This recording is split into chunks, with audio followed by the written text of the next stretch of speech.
Përshëndetje, unë quhem Diana Mitić. Unë jam nga Mitrovica dhe unë punoj në organizatën jo qeveritare Inicijativa e Re Sociale. Unë flas dhe kuptoj pak Shqip.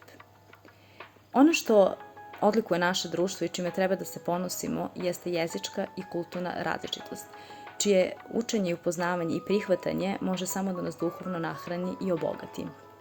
Učenje drugih jezika, pre svega u jednoj multietičkoj sredini kakva je naša, prema mom mišljenju predstavlja odraz jednog razumnog i racionalnog razmišljanja.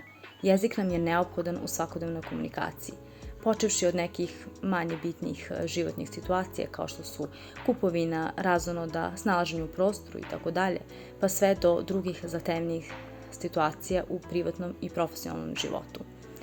Moj maternji jezik je goranski jezik, srpskim jezikom se služim kao maternjim jezikom. Rado sam pohađala kurseve albanskog jezika i nadam se da ću u bliskoj budućnosti moći da posvetim više vremena njegovom učenju sa ciljem da ga tečno govorim i koristim. Nemojmo se bezrazložno opirati učenju drugih jezika, prihvatimo različitost kao poklon koji nam je svima dat.